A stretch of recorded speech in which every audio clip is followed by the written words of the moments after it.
Hello again, everyone. It's me, everyone's favorite spooky internet aunt, MadameMacabre, and welcome back to another video. My, have I been getting a lot of user submissions lately. I had no idea just how many of you were experiencing strange and spooky things. I'm more than happy to look through your submissions and even feature a few here on the channel. And while I can't promise I can make things better for you, I can offer my opinion and suggestions, and for anything I can't answer myself, I'm sure the comments below will have plenty of suggestions. As for today, we have a submission by Dallas Whiteley, their harrowing childhood experiences. Let's take a look, shall we? The email reads as follows. Hello, MadameMacabre. I'd like to start by saying that I understand if you can't get to my experience. I'm sure you get plenty of these emails, and shifting through them all must be tedious. However, I am determined to share my stories. Not for any recognition, but to see if anyone can make sense of everything I've been through. I haven't really shared these stories, and I feel now more than ever I need to. While reading this, keep in mind the following is absolutely true, and I cannot express enough that this is not some wild amalgamation from a bored, idle mind. These are my genuine experiences that still, to this very day, bring about a dreadful feeling. It all started way back in the mid-2000s. My family had just moved into a new home, this fair-sized greenhouse, close to the city park, slapped down on a 30-mile-per-hour zone, and with a decent yard, it seemed like a great place to raise 3 kids, and I can understand why my parents fell for it. However, there were red flags from the start. I recall when my family was touring the property for the first time with the realtor, that we noticed multiple garbage bags nailed to the side of the house. I don't exactly remember the explanation of these, just that the previous residents left them behind and that for some reason or another, the landlord had refused to take them down. When we walked through the house itself, my older sister and I both felt on edge and creeped out. Perhaps it could have been the fact that the entire house stemmed off from one long hallway that ran from the front door to the bathroom and into the very back of the house. Aside from the kitchen being connected to the living room, you had to go down this slightly disturbing hall to get to any room in the house. Despite 2 out of 3 of us kids not liking it, my parents were dead set on getting into this place. So we eventually moved in. As it always seems to go with these stories, it was quaint at first. Only one thing really stands out in hindsight, and that is the fact that when my father took down the bags nailed to the house, he refused to say what had been inside them. To this day, I still have no idea why any of them were there in the first place, or what they may have contained. Aside from this, all was as normal as could be. One thing I should note, my parents were always fighting when I was growing up, and I've heard that negative energy can feed spirits and empower them. I mention this simply because I'm not really sure when this activity started. However, I know without a doubt the regular arguments ensued before the activity began. Once it began, though, it quickly evolved.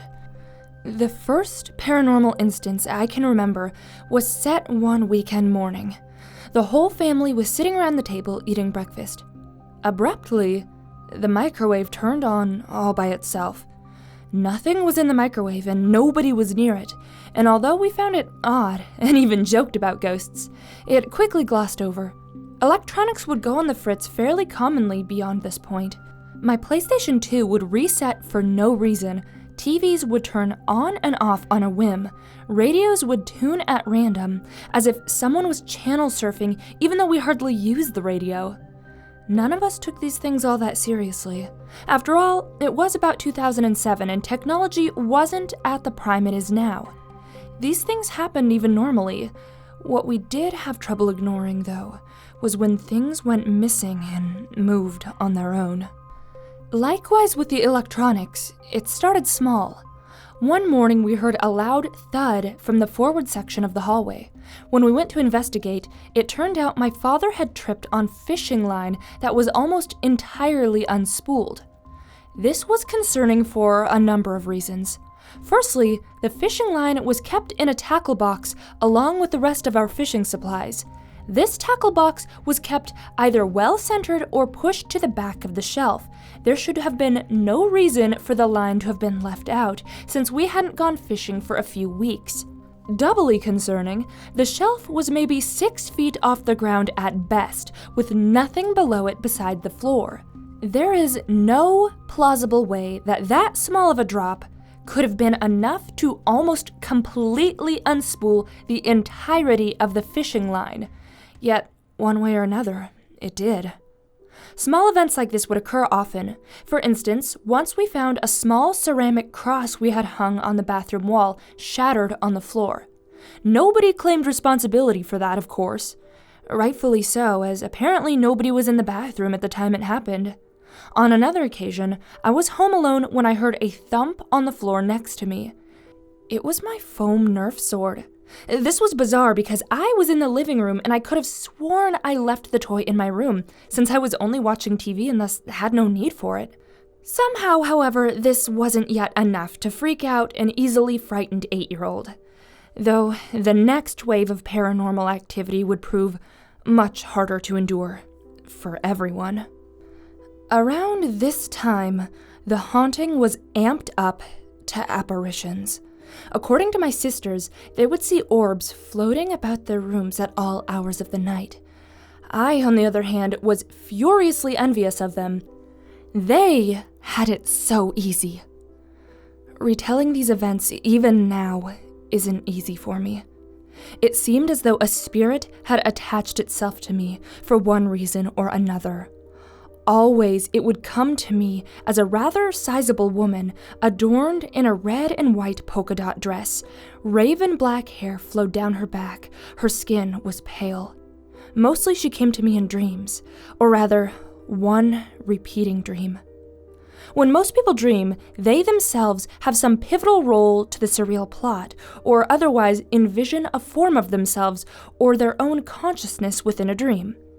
I cannot say that in this recurring dream that any form of myself was ever present. I was a witness, just a mere passenger. This dream always started in the kitchen of my house, perfectly modeled to a T, save for an outdated wallpaper which would reek of the 1980s. The aforementioned woman appeared in front of the stove, adorning her iconic dress while cooking. From the front of the house, a thud could be heard, the front door closing. At this point, a feeling of fear could be felt. Was it my fear, or was I simply allowed to experience the feelings of the other entity at this point in time? Well, that embodiment of fear was given a face, as a scrawny man rounded the corner from the hallway. Clearly intoxicated as he stammered over what I assume was his wife. As she cooked, he began to yell, yet I couldn't actually hear his words. I recall there being no sound at all in this dream. Whatever the wife said to him clearly only brought more anger. His hand would raise and strike her face harshly. The rest of the dream all occurred quickly, but I remember when the wife recovered from being slapped, she came back around with a revolver. At this time, the only sound in the dream rung out loud. One well-placed gunshot brought the man down. For several moments, she would just silently stare over the bloody corpse of the man, expressionless. Once she was done observing what she had done, her eyes would close as she raised the gun to her own mouth. Once again, a shot rang out, and as it did, I would finally wake up. On most nights when this recurring dream struck me, it was over when I woke up. Yet, on multiple occasions, I would wake up unable to move. Standing in my doorway stood the woman, looking at me with the same cold expression that she gawked over her dead husband with. I never felt especially scared in her presence. Mostly, I would just feel immense sorrow. Some part of me knew she was just looking for help. Just as I began to understand this, she stopped coming to me. What replaced her, though, was something so much worse. This second entity always appeared to me as an emaciated, shirtless man, bound to a wheelchair, usually with an oxygen tank. totally bald with sunken eyes and a heavy brow line, leaving it almost impossible to see his eyes. Wrinkled skin suggested a rather advanced age, and a discoloration of the skin pointed to extreme illness. Unlike the woman in the polka dot dress, I could not find myself able to bear the presence of this being. Primal fear drowned me even the first time I saw him. It was late at night. I was heading to the bathroom, the one in the back of the house, at the end of that long, creepy hallway. Fortunately, my bedroom was closer to the end, so I never had as far to walk. However, something made me stop when I was about to enter the bathroom. Turning around, I remember seeing his face dimly lit under the porch light, peering in through the glass window set into the front door. And like any rightfully horrified 8-year-old, I did the one thing that came natural. Running like hell back to my bed, under the sanctity of my blankets, where I would soon find respite in sleep. However, this artificial feeling of safety was short-lived. Soon, this figure invaded my sleeping consciousness, just like the last one. This time, I played a very central role in the repeat dream, which featured my new friend. With this dream, I started in my bedroom. As I knew it, I could hear a menacing rumbling from outside. As I left my room, I would look into my sister's bedroom. Neither were there. Likewise, my parents were nowhere to be found. When I looked out the glass panel on the front door, the old man was sitting on the porch, looking out over an aberrant sky. Dark black clouded the horizon heavily. In the gaps rested a crimson-red atmosphere.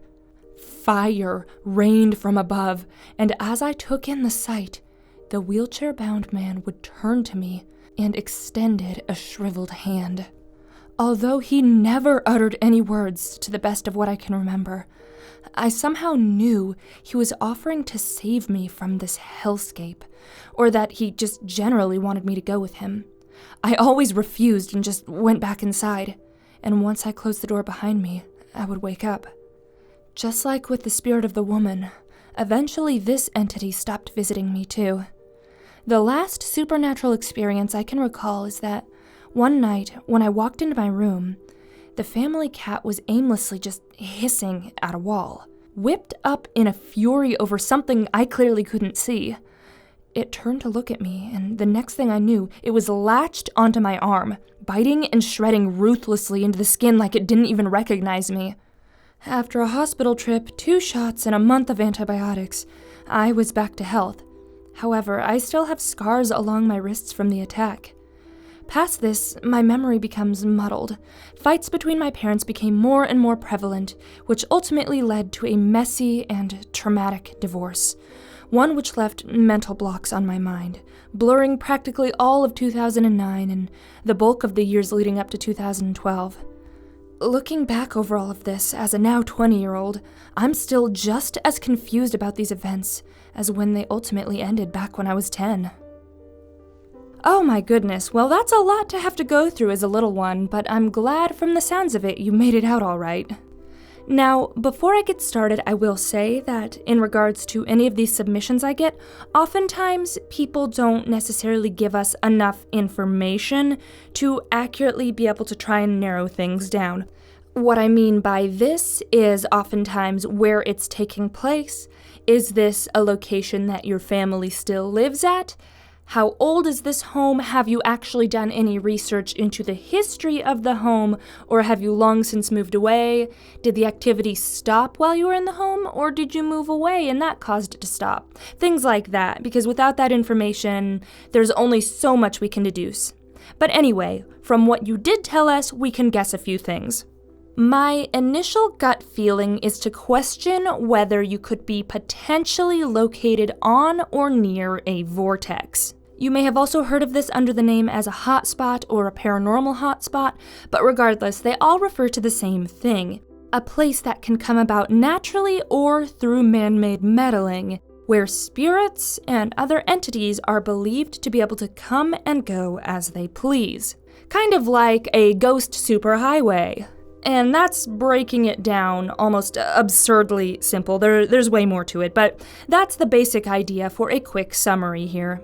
Anyway, if your home happens to be located on or near a vortex, you could be getting a lot of paranormal entities coming and going, and that could explain the multiple entities appearing through your dreams and then just disappearing without a trace. And you mentioned a block of a couple of years where you can't remember anything. Possibly, maybe more entities came and left, but we don't have the information, so we don't know that. So that's possibility number one. However, after hearing you talk about dreams of entities in this particular house, I am sort of more inclined to believe that rather than a vortex, this could actually be multiple entities that have a strong attachment to the house. It's very possible, like with the woman in the spotted dress, like you yourself had realized, could have just been trying to get your attention, wanting help with something, and then after enough attempts, reaching a child that just wasn't translating, she might have given up. As for the man in the wheelchair that gave you a bad feeling, that's more of a mixed bag. On the one hand, I think it could be another tenant after that first woman, or potentially, maybe the woman who in the dream killed the husband didn't actually kill him. Maybe he was just gravely injured or paralyzed, and that was him as an old, scary man. Or it could be yet another entirely unrelated entity that just happened to notice you were sensitive and decided to mess with you.